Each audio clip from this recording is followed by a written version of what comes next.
30 જુલાઈથી મિત્રો આપણે ગુજરાતમાં વરસાદની નવા રાઉન્ડની શરૂઆત થઈ ગઈ હતી.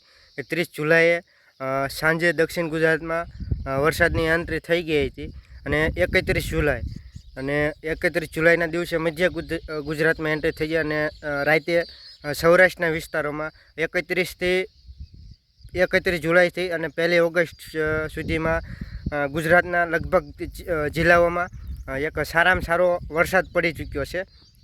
અને આ વરસાદથી મિત્રો ડેમો તળાવ છલકાયા છે, નદીમાં નવા નીરની આવક થઈ છે. અને જે આ વરસાદો પડ્યા છે 3 ઇંચથી લઈ 4 ઇંચથી લઈ અને 10 ઇંચ સુધીના ગુજરાતમાં વરસાદો પડ્યા છે. અને મિત્રો ખૂબ સારા એવા વરસાદો પડ્યા છે અને હજી 2 દિવસની પણ આગાહી હવામાન વિભાગ દ્વારા આપવામાં આવી છે, એટલે કે 3 ઓગસ્ટ અને 4 ઓગસ્ટ સુધી, એટલે કે આજે પણ 2 ઓગસ્ટ છે પણ આજની પણ આગાહી છે. પણ હવે જો મિત્રો વાતાવરણ ખુલ્લું થઈ ગયું છે, તમને બતાવું કે આજે તડકો પણ નીકળ્યો છે.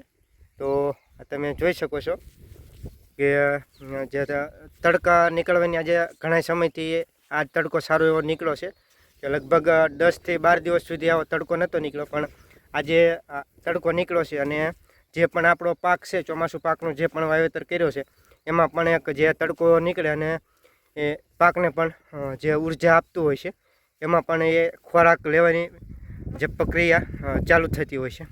તો મિત્રો જે ખૂબ સારો એવો વરસાદ પડ્યો છે અને અમુક જગ્યાએ નુકસાન પણ થયું છે કે જે ખેડૂતોને આગેતરા પાકનું વાવેતર હતું, કપાસના જે પાક વાવેલા હતા એમાં ફાલ ફૂલ અવસ્થા હતી, એમાં પણ જે જીંડવા પણ થવા માંડ્યા હતા.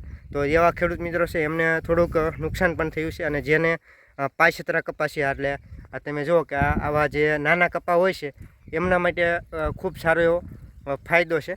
કારણ કે આ વરસાદ છે ને એ મિત્રો આપણે એક રાત સતત વરસ્યો છે, એક રાત વરસાદ વરસી અને પછી બંધ થઈ ગયો તો દિવસે, એટલે કે 1 ઓગસ્ટે થોડોક આવ્યો હતો. પણ જે રાતનો વરસાદ, રાતે જે ધબડાટી બોલાવી કે બેટિંગ કરી મેઘરાજે, એવો દિવસે નહોતો આવ્યો. અને આજે થોડુંક એમ કહેવાય ને કે ઉઘાડ નીકળ્યો છે અને ખરાટ જેવો માહોલ છે. જો મિત્રો આ જે રાઉન્ડ આવ્યો, આ વરસાદનો આપણે જે રાઉન્ડ આવ્યો એમાં 30 જુલાઈથી લઈ અને 4 ઓગસ્ટ સુધી આગાહી હતી, એટલે કે 30 જુલાઈ 2023થી લઈ અને 4 ઓગસ્ટ 2000 સુધીની હવામાન નિષ્ણાતો છે જે આગાહી કરે છે હવામાનની, એમના દ્વારા આગાહી કરવામાં આવી હતી કે આ વરસાદનો ત્રીજો રાઉન્ડ, એટલે ત્રીજો રાઉન્ડ હશે. જો આની પહેલાં એક રાઉન્ડ હતો તો એમાં પણ ખૂબ સારો એવો વરસાદ થયો હતો, પણ જે એમાં પશ્ચિમ સૌરાષ્ટ્રના ભાગો છે કે જામનગરના વિસ્તારો છે, પોરબંદરના વિસ્તારો છે અને દ્વારકાના વિસ્તારો છે, આ જે વિસ્તારો છે એમાં વરસાદ ઓછો હતો એ રાઉન્ડમાં. આ જે રાઉન્ડ ગયો એમાં પણ થોડોક ઓછો છે. આ વરસાદ ત્યાં પડ્યો છે, વાવણી લાયક અત્યારે અહીંયા વરસાદ થયો એવું કહેવું હોય તો કહી શકાય. અને વરસાદ પણ ઓછો છે. તો ખેડૂત મિત્રો ખૂબ સારા વરસાદો પડ્યા છે. અને આપણે સૌથી વધારે વરસાદ દક્ષિણ ગુજરાતમાં નોંધાયો છે. અહીંયા 70 થી 80 ઇંચ સુધીના વરસાદો આ વર્ષના નોંધાયા છે દક્ષિણ ગુજરાતમાં.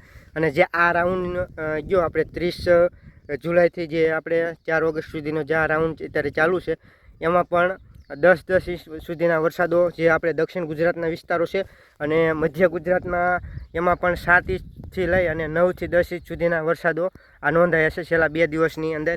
અને સૌરાષ્ટ્રમાં પણ 3 થી 4 ઇંચ લઈ 4 ઇંચ અને 4 થી 7 થી 8 ઇંચ સુધીના પણ વરસાદો નોંધાયા છે.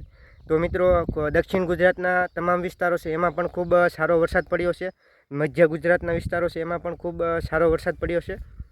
અને જે આપણે સૌરાષ્ટ્રની વાત કરવી તો સૌરાષ્ટ્રમાં આપણે બોટાદ છે, ભાવનગર છે, પછી રાજકોટના વિસ્તારો છે, પછી મોરબી સુરેન્દ્રનગરના વિસ્તારો છે. જે આ વિસ્તારો છે એ મધ્ય ગુજરાતના ખૂબ નજીકના વિસ્તારો છે. તો એમાં પણ ખૂબ સારો એવો વરસાદ છે એ નોંધાયો છે. તો આજે મોરબી સુરેન્દ્રનગર છે, પછી બોટાદના વિસ્તારો છે, આ વિસ્તારોમાં મિત્રો 3 ઇંચથી લઈ અને 7 ઇંચ સુધીના વરસાદો પણ નોંધાયા છે છેલ્લા 2 દિવસની અંદર. કે જો કે એમાં આપણે જે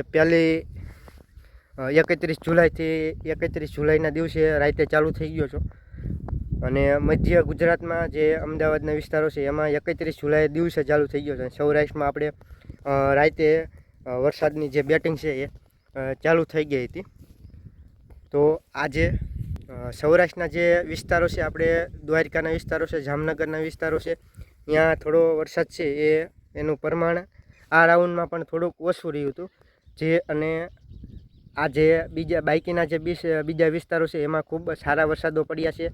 જે ડેમો તળાવ ઓવરફ્લો થઈ ગયા છે અને જે નદી છે એ 2 કાંઠે પણ વહેવા લાગી હતી. 2 કાંઠે નદીમાં પણ પાણી ચાલુ છે અને ઘણા જે ડેમ છે ઓવરફ્લો થાય ડેમના પાટિયા પણ ખોલી દેવામાં આવ્યા હતા અને જે નીચાણવાળા વિસ્તાર હોય એમને પણ એલર્ટ કરી દેવામાં આવ્યા હતા. કારણ કે જે વરસાદો પડ્યા એ ખૂબ સારા એવા વરસાદો પડ્યા છે. તો મિત્રો, અને આજે 2 ઓગસ્ટ 2026 અને હું અત્યારે મારા ખેતરે છું. અત્યારે જો ક્યાંય પણ અત્યારે એવું પાણી નથી. બધું જે પાણી ભરાણું હતું કે જે આ સામે તમે જોઈ શકો છો એ જે વિસ્તાર છે એમાં પાણી ભરાણું હતું, પણ એક રાત જાય એટલે એમાં પાણી છે એ જમીનમાં ઉતરી ગયું છે અને અત્યારે પાણી નથી ભરાણું. પણ એક આમ કહેવાય ને કે મેઘરાજાની ખૂબ સારી એવી એન્ટ્રી થઈ આજે 31 જુલાઈના દિવસે અને પાણી છે એ હળપટ પાણી કાઢી નાખ્યા અને ડેમ તળાવમાં પણ ખૂબ પાણી આવ્યું છે અને ઓવરફ્લો થઈ અને જે આપણે અમુક ડેમના નજીકવાળા જે જમીનો છે એમાં પણ પાણીથી અત્યારે જે પડા છે ખેતરો છે એ ભરેલા છે અને એમાં ખેડૂતે કપાસના પાકો વાવ્યો તે પાક પણ અત્યારે બુડી ગયા છે. જે ડેમના વિસ્તારો છે એમાં જે ડેમ નજીક જમીનો છે ખેડૂતોની એ પણ આખા જે બુડી ગયેલા છે. જે પાકો કપાસના જે પાકો હતા, બીજા અન્ય શાકભાજીના પાકો, તમામ પાકો છે એ ખેડૂતોના નષ્ટ થઈ ગયા છે. તો આવી રીતે જે છે ને એ આવો વરસાદ પડ્યો છે અને આ વરસાદ પણ ખૂબ સારો એવો છે. તો હજી આપણે મિત્રો 4 ઓગસ્ટ સુધી આગાહી છે. તો અત્યારે કોઈ ખેડૂત મિત્ર દવાનો છંટકાવ ન કરે, કારણ કે વરસાદની આગાહી હોય તે જે આપણે ખર્ચો કરી અને દવા લાવતા હોય તો આપણે છંટકાવ ચાલુ કર્યો છે, છાંટી દીધી હોય ને એક ઝાપટું પડ્યું એટલે તમામ દવા છે એ ધોઈ જતી હોય છે. તો આવા સમયે કોઈ ખેડૂત મિત્રો 4 ઓગસ્ટ સુધી દવાનો છંટકાવ ન કરે અને સાવચેતી રાખે. અને જો આપણે જે મધ્ય ગુજરાતના વિસ્તારો છે, દક્ષિણ ગુજરાતમાં, અહીંયા શાળા કોલેજોમાં પણ રજાઓ શુક્રવાર, શનિવાર અને આજે રવિવાર છે, 3 દિવસની રજાઓ પણ જાહેર કરવામાં આવી હતી. તો આ વિડીયોમાં એટલું જ તે. ફરી મળીશું નવા વિડીયોમાં. તો મિત્રો, આ વિડીયો તમને કેવો લાગ્યો? જો સારો લાગ્યો તો કોમેન્ટમાં અભિપ્રાય આપજો અને આ ચેનલમાં તમે જો નવા હોય તો ચેનલને સબસ્ક્રાઈબ કરવાનું ના ભૂલતા. જય જવાન, જય કિસાન.